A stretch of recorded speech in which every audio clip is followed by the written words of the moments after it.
Respected Ramlal ji, Lieutenant General Ata Hasnain Saab, and other distinguished attendees of this conference, I'd like to thank Mantik for giving me this opportunity to talk on such an important topic. मुझे लगता है कि रामलाल जी ने जो एक anecdote दी थी शुरू में कपड़े की गठरी वाली, वो इस पूरी कॉन्फ्रेंस का लब्बो लवाब है. हमें कपड़े के गठरी का जो कपड़ा है उससे ज़्यादा कपड़े की गठरी के अंदर जो कपड़े हैं उसको सुरक्षित रखना है. यही पूरा सारांश है इसका.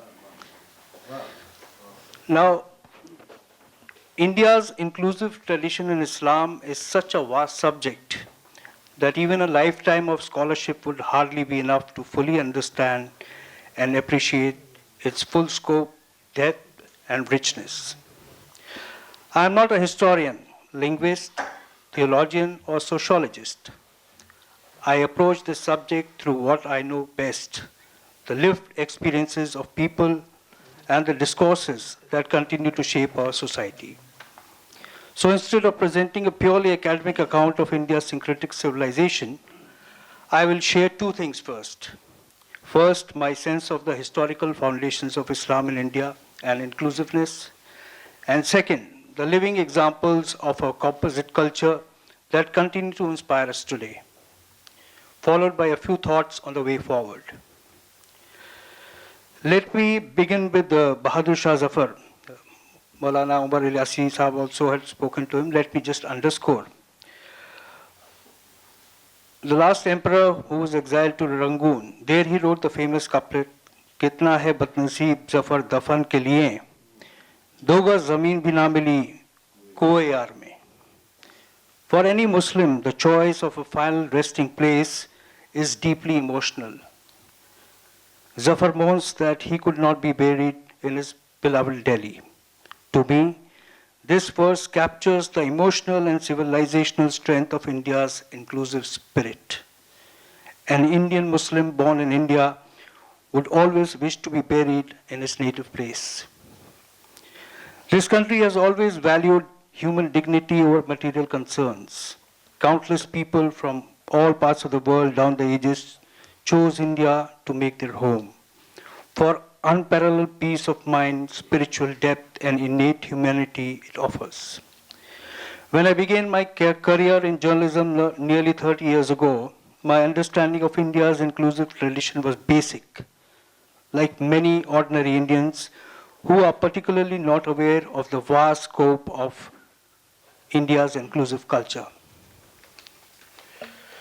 I grew up in Delhi, but in a family rooted in Rampur, Uttar Pradesh, a region long cherished and celebrated for its composite Ganga Jamni Tehzeeb. My grandfather, a freedom fighter who served in Netaji's Subhash Chandra Bose INA, shaped my understanding of India's pluralistic ethos. Working with India Today Group, the Indian Express, and the ABP Group allowed me to travel widely, meet diverse communities, and witness India's rich culture firsthand. During those travels, among many other things, something particularly appealed my senses. As the sun set and the winter smog descended over ponds of North Indian villages, and it was time for cooking, the warm aroma of heating of mustard oil was similar in all the kitchens, irrespective of whether it belonged to a Hindu or a Muslim. The mingling sounds of Aarti and Azan in Banaras, or temples, mosques, churches, and gurdwaras coexist peacefully in Chandni Chowk. These were not images made by the imagination of artificial intelligence, but living symbols of civilizational harmony that have fascinated visitors for centuries. But it was only after I joined Awaz the Voice as editor-in-chief 4 years ago that I truly grasped the magic of inclusive India, its vast canvas, and its deep relationship with Indian Muslims. I could then understand why Indian audiences embraced Shah Rukh Khan as Mohan Bhargav in Swadesh and Ajay Devgan as football coach Sayyid Abdul Rahim in the film Maidan, and why Indians love Muhammad Rafi's bhajan Man Tarpat Hari Darshan Ko Aaj, which he sang in Rag Malkos and feature film Beju Bawra in 1952. India's inclusiveness survives not merely in history books, but in everyday gestures even today. For example, in Uttarakhand's Kashipur, Hindu sisters Saroj and Anita donated land for an Eidgah. In Ayodhya, Hindus donated land for a Muslim Qabristan. In Jammu, when the home of a Muslim journalist was demolished, Hindu neighbors generously offered land to help them rebuild his house. In Assam's Bangegaon's Ratikante Chaudhary donated land to build a road to the local mosque. In Kerala, a Muslim Jamaat donated land for a Ganesh temple, and children from both communities joined the Pran Pratishthan procession. In Dehradun, Sushma Unyal and Sultana Ali exchanged kidneys to save their husbands' lives. Faisal took a plunge in the river to save drowning Shubham in Pilibhit recently. These examples clearly show that Indians even today don't hesitate to make sacrifices for each other, even if it comes to risking their lives. M. Mujib, in his fascinating book, The Indian Muslims, reveals how deeply entwined Hindu-Muslim cultures were well into the 19th century. In Karnal, Muslim agriculturists worship village deities while reciting Kalama. Maves on Minas of Alwar and Bharatpur celebrated Diwali, Dashera, and Janmashtami. In Purnia, Muslim households kept shrines where Allah and Kali were invoked together. Welcome, sir. Namaskar.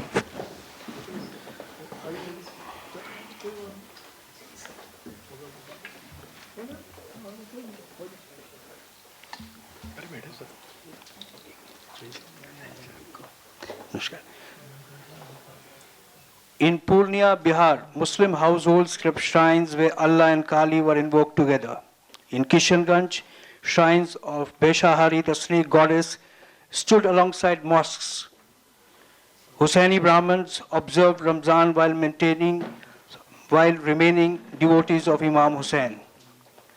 In Ahmedabad, sheikhs wore tilak but buried their dead according to Islamic rites. In Pirzada sect of Burhanpur, revered the coming of incarnation of Vishnu, Nisha Kalanki, while following Islamic teachings. These examples show how composite Indian culture has been, and that Islam in India developed not through isolation, but through coexistence, dialogue, and adaptation. Asim Roy, in his book Islamic Syncretic Tradition in Bengal, argues that Bengali Islam is not a diluted version of Arabian Islam, as some revivalists have claimed, but a valid historical evolution of the faith in a distinct cultural environment. Rafiuddin Ahmad, another scholar, similarly recognized a unique Bengali Muslim identity as separate from North Indian Urdu-speaking Muslims. Indian Muslims have never been a homogeneous community. Islam in India grew through three streams: conquest, immigration, and conversion. Long before the advent of Delhi's Sultanate and Mughals, Arab traders brought Islam peacefully to the Malabar coast. The Cheraman Jumma Mosque stands as a reminder of this early accommodation. In North India, with the advent of Delhi Sultanate, a distinct Perso-Islamic culture emerged.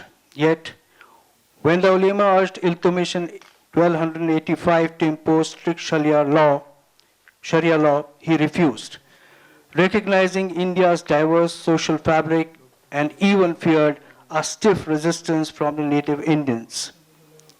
Yes, there were political excesses, but reducing Indian Islam to the Delhi Sultanate or Mughals alone would indeed be a gross distortion. The real expansion of Islam came from the Sufi saints, who were individuals and not representatives of any institution, especially the Chishtis, who embraced Wahdatul Wujud, the oneness of being philosophy. They settled among the rural poor, far from the political power centers. They spoke the language of love, compassion, music, and poetry. Their khankas were centers of healing and harmony, places where the natives enjoyed music and langars. In those places, people found relief from their sufferings. P. Hari, in his book The Muslims of British India, noted how Sufis were influenced by Indian yogic traditions and how people found solace in their presence. Later, philosophical debates emerged. Wahdatul Wujud was challenged by the Naqshbandis, who advocated purification of Islam through Wahdatul Shuhud. Movements led by figures like Ahmad Sarhindi, Al-Sani, and later Shah Waliullah shaped nationalist Deobandi and Ahle Hadith thought, though even these thoughts could not escape India's powerful syncretic pull. India also produced great thinkers and poets who strengthened its social fabric. Tara Shikoh translated the Upanishads and authored Bajmal Bahrain, the meeting of two seas or two rivers, some call it two rivers. Amir Khusro gave us Khadi Boli, Hindvi literature, the Tabla and Qawwali. Iqbal wrote a Nazm on Lord Ram, calling him Imam-e-Hind, and wrote famous Misra, कुछ बात है कि हस्ती मिटती नहीं हमारी, सदियों रहा है दुश्मन दौरे ज़मां हमारा. Ghalib penned Chirag Dair in praise of Banaras. Hafiz Jalandhari and Hasrat Mohani celebrated Lord Krishna in poetry. My hometown Rampur is home to the Rampur Raza Library, a treasure of books and paintings on syncretic Indian poetry, music and history. In Aligarh, Sir Syed Ahmad revolutionized education and introduced modern Muslim education. Great institutions, Darul Uloom, Nadwa, continue to evolve here because India has always offered intellectual freedom and space for intellectual growth.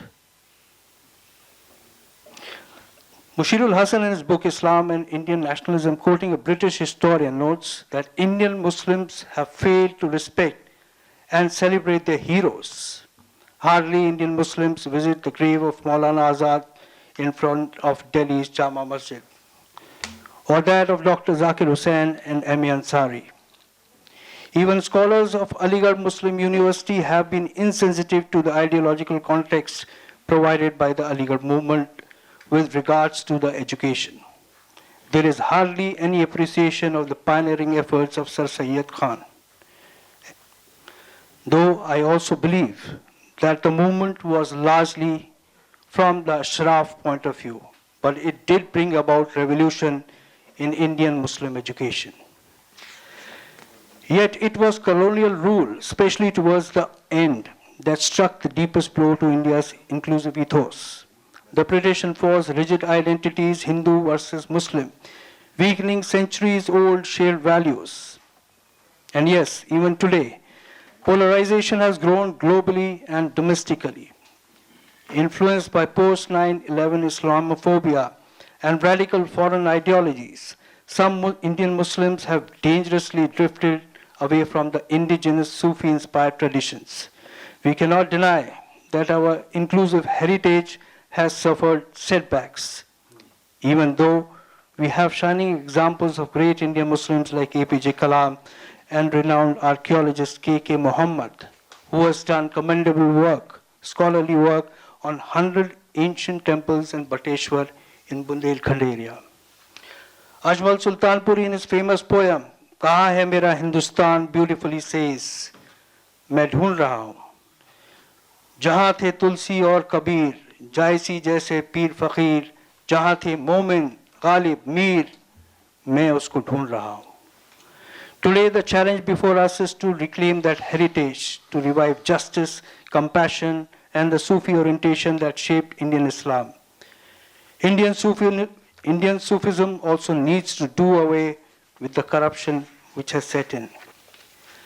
There is a need for Indian Muslims to cherish their own culture and not draw inspiration from the radicalized versions of Islam coming from foreign lands, especially through social media. Thankfully, India continues to produce inspiring figures. Urdu poet Chandra Bhan Khayal, whose book Lola contains naats in praises of Prophet Muhammad. Muslim scholars worldwide are doing research on his work. Betul Begum, a Rajasthani folk bhajan singer, sings with such dedication that one could only praise her. We must ensure that such intellectual and spiritual traditions not only survive but thrive.